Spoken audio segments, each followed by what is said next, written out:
President Trump's recent executive order reinstating a travel ban on 12 countries, which is citing national security concerns.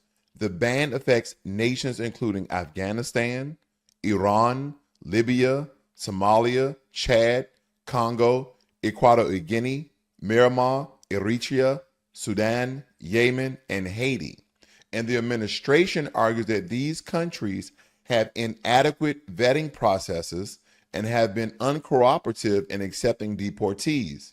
And the move has sparked international criticism and is expected to face legal challenges. So let's kind of get into some of the hallmarks of this so we can get a better breakdown when it comes to each country and why they are either being banned from traveling to America or they have partial restrictions in traveling to America. When it comes to Afghanistan, the document highlights that the Taliban, which controls the country, is a specially designated global terrorist group.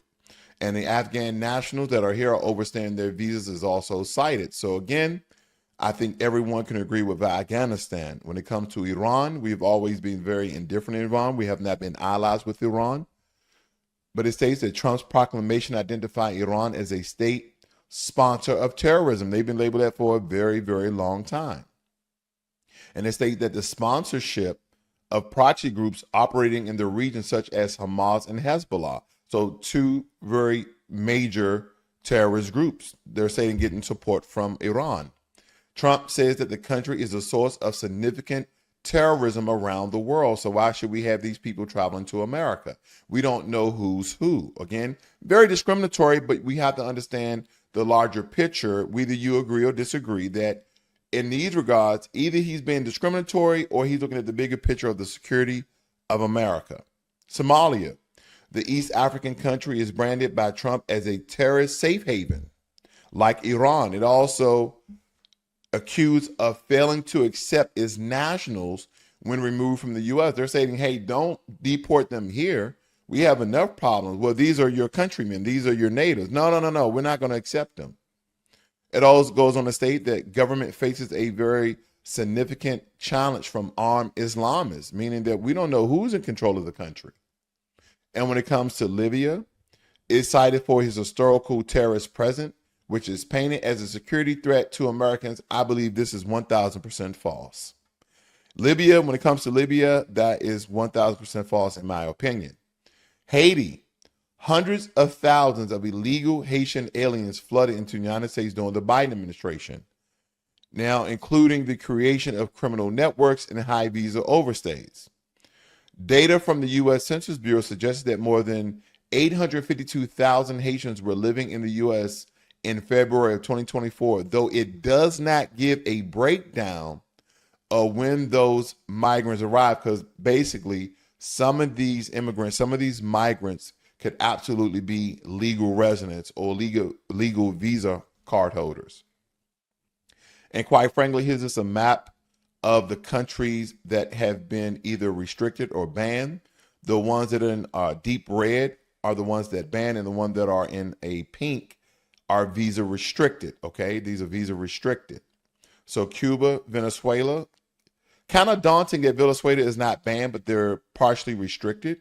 Then you have all these other countries. Now, majority of these countries are in Africa, if you notice that. So you have the continent of Africa shaped in white. Then you have Somalia, Burundi, Congo, Equatorial Guinea. Togo is partially restricted. Sierra Leone is partially restricted, but you also have Chad, Libya, Sudan, Eritrea. Yemen is in the Middle East here. Iran, Afghanistan, Turkmenistan is in the Middle East. Laos is partially restricted. It's an Asian country, and Myanmar is also an Asian country as well. So again, Haiti, Caribbean country. Okay, so when we look at the dynamics and demographics of the breakdown of the countries that are being banned. Now, Chad is signaled out for showing a blatant disregard for United States immigration law. So that is why they have been banned. It goes on to state that the document highlights an overstay rate of almost 50% from people who are from the country of Chad on business or tourist visas in 2023, given a report by the Department of Human Services. Congo, as well as Equatorial Guinea, have equivalent rates of around 30% and 22% respectively, but these rates are lower than Laos, which faces a lesser restriction. Myanmar, referred to as Chad in the Trump proclamation, is similarly accused of high visa overstay rates, and that the country is further accused of not cooperating with the U.S. to accept deported Burmese nationals. You have Eritrea, Sudan, and Yemen. It states that the first allegations made by Trump is that they have questionable competence at issuing passports and civil documents, meaning that their government is not intact. Eritrea and Sudan are further accused of having relatively high visa overstay rates. Eritrea also blamed for failing to make the criminal records of its national available to the U.S. and of refusing to accept deported nationals, because basically the U.S. government is stating, give us the records, the civil records of the nationals that are trying to immigrate to the United States of America so we can see their criminal past, if any. And if you're not supplying that, then we're going to ban and or restrict people from traveling to the United States from these countries. Yemen is also accused of lacking control over its own land. We don't know who's in charge of it. We either be the terrorist groups or the civilian government, because the U.S. have been combating Houthis who have seized much of the north and west of the country during an ongoing civil war. Venezuela. Allegations of visa overstays and refusal to accept deportees are again mentioned in response. The South American country had described the Trump administration as supremacists who think they own the world. I can see that. And in a lot of regards, I can agree. And it stated that the alleged refusal to accept deportees is also mentioned as our visa overstays. Visa overstays are again present as the key issue in the case of Burundi, Laos, Sierra Leone, Togo, and Turkmenistan.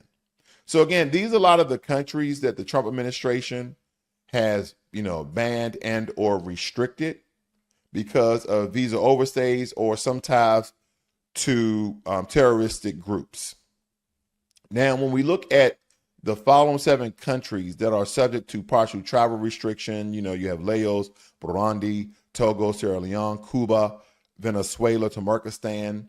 We have to look for these nations. The restrictions primarily targeted non-immigrant visas, including B1, B2, that's business and tourism, okay? That is what they're mainly targeting. You have all these different categorizations. B1, B2 are business and tourism. F is for students, M is for vocational student, and J is exchange visitor students when it comes to visas.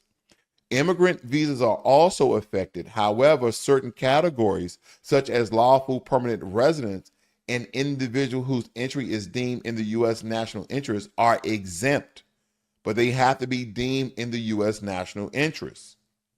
Now, when you have these countries with full travel bans, Afghanistan, Iran, Libya, Somalia, Yemen, Sudan, Eritrea, Burma or Myanmar, Chad, the Republic of Congo, Equatorial Guinea, and Haiti, citizens from these nations are barred from entering the U.S.